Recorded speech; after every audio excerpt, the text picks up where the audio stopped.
शांत रहो। देखो 81 0 का मान 1 हुआ, यही 81 90 का मान 81 0 का मान 1। लेकिन ये ध्यान देना, ये जो CB यहाँ CD होना चाहिए, ये CD रहेगा। यही ये जो CD है, ये जो है परिनलिका से बहुत ज़्यादा दूर है। तो ये बताओ यहाँ पर कोई चुंबकीय क्षेत्र होगा ना, नग्न होगा, ज़्यादा पढ़ लिया।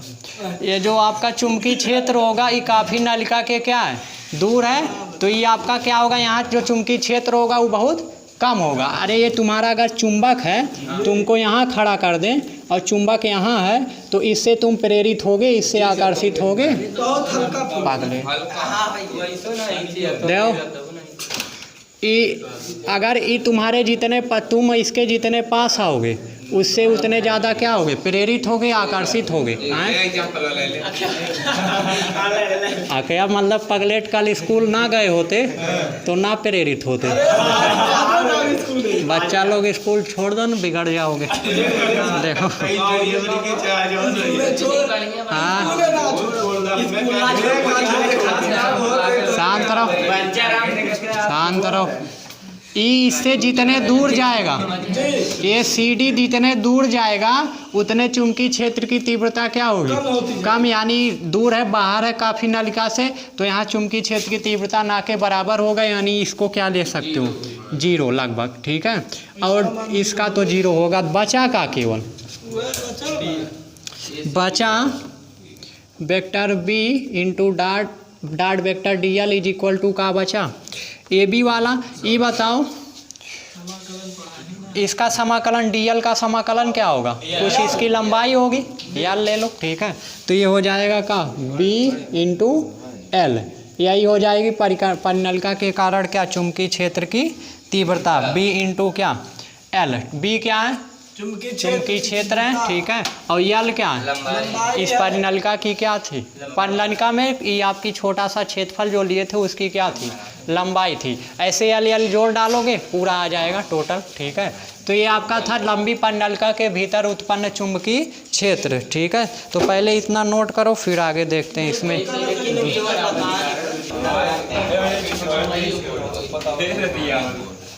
आप देखो परिनलिका में एम्पियर का नियम लगाएंगे। अगर परिनलिका में एम्पियर का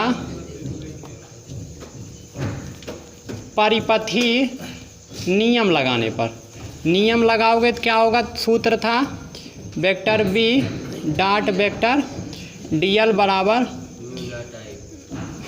म्यू नॉट इंटू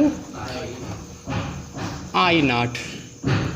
जहाँ शांत रहो, जहाँ मान लेते हैं I नॉट क्या है, या I लिख दो, I माने थे। जहाँ I परिनलिका में प्रवाहित कुल क्या है, परिनलिका में प्रवाहित कुल धारा है।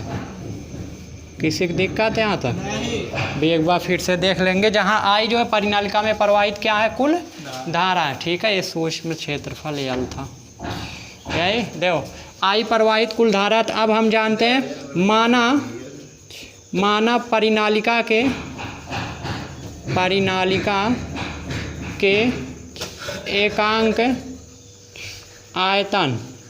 एकांक आयतन में कुंडली के n फेरे हैं, या तार के कितने फेरे हैं, तार के n फेरे हैं। देखो मान लिया कि इसमें कोई एकांक आयतन में, इसके एकांक आयतन में कुल कितने फेरे लपेटे गए, n फेरे लपेटे गए हैं। तो ये बताओ एकांक लंबाई में लिखो, ऐसे एकांक लंबाई में कितने फेरे लपेटे गए, n फेरे। तो L लंबाई में कितने फेरे लपेटे होंगे, L लंबाई में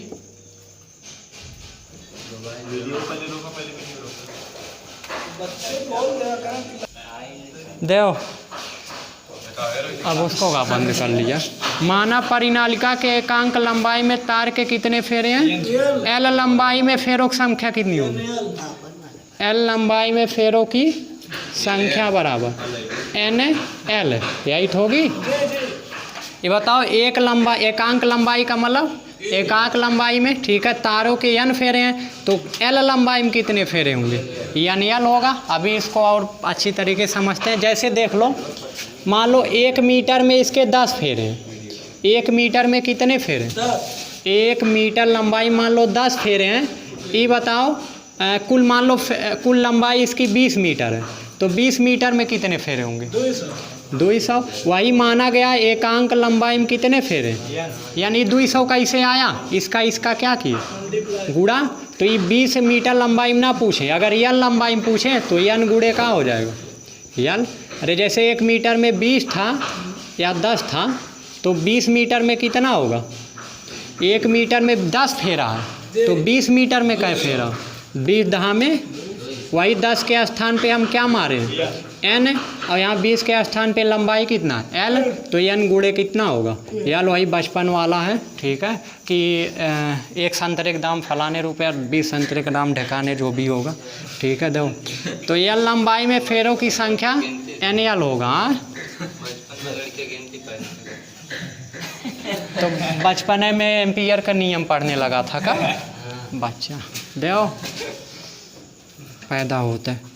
एल लंबाई में फेरों की संख्या n होगा यही। अब माना एल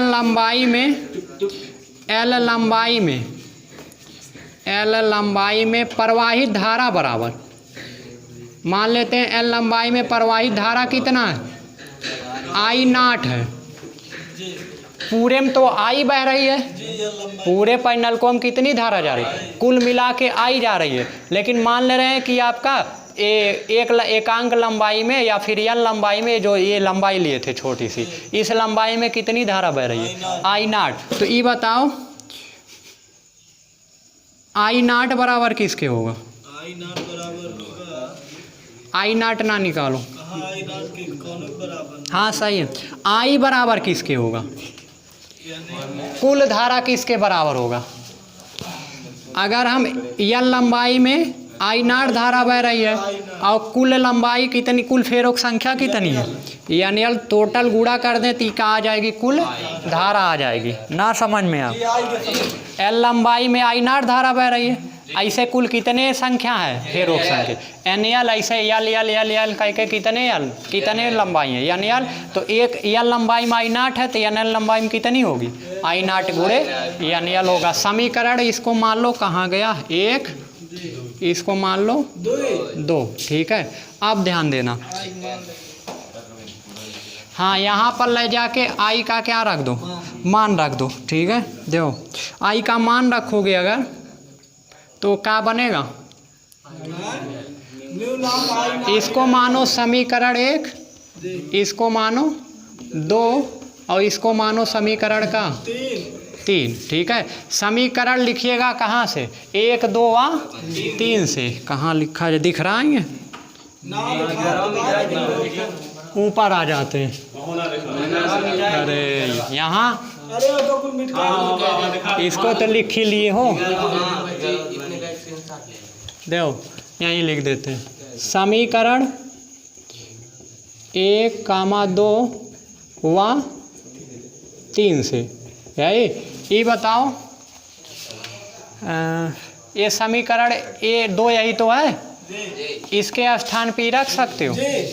अरे इसके स्थान पे BL ना रख सकते, तो BL बराबर हो जाएगा का μ0 इंटू I है, तो I के स्थान पे क्या रख सकते हो, I0 n, I L से L क्या हुआ, तो B बराबर कुल चुंबकीय क्षेत्र की तीव्रता आ गई कितना, μ0 n इंटू μ0 इंटू I0, जहाँ n क्या है कुल फेरों की μ0 तो जान ही रहो, पीछे पढ़ चुके हो, स्थिरांक होता है। I0 क्या है, उसमें परिनलिका में बहने वाली कुल धारा। तो इन तीनों का गुणा करेंगे तो कुल क्या निकल के आ जाएगा, चुंबकीय क्षेत्र निकल के आ जाएगा, ठीक है। तो एक बार फिर से देख लो, ये आपकी कोई क्या थी, परिनलिका थी, इसमें एक हम क्या लपेट दिए, मतलब ये कोई नली थी बेलनाकार, इसमें क्या लपेटे हैं, तार लपेट कर एक क्या बना दिए, परिनलिका, इसी को परिनलिका बोला जाता है। अब इसमें हम क्या करते हैं, धारा प्रवाहित करते हैं, तो एक इसमें क्या उत्पन्न होता है, चुंबकीय।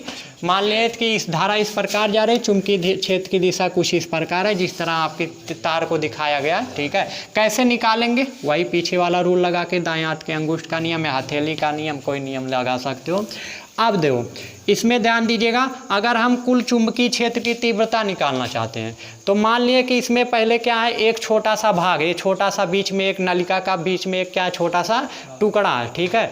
तो इसी का यदि हम ज्ञात कर लें, सबको ऐसे करके जोड़ डालेंगे, पूरी चुंबकीय क्या आ जाएगी, चुंबकीय क्षेत्र की तीव्रता। तो हमने क्या किया, चुंबकीय क्षेत्र की तीव्रता निकालने के लिए एक आयताकार पृष्ठ की क्या की, कल्पना की है। देखो बेलनाकार अगर पृष्ठ रहेगा तो उसके सामने अगर कल्पना करना रहेगा तो कौन सा पृष्ठ की कल्पना करोगे, आयताकार। ही पीछे भी विद्युत में आया था, ठीक है। तो इसमें क्या किए हम, बेलनाकार पृष्ठ में क्या किए, एक आयताकार पृष्ठ की क्या किए, कल्पना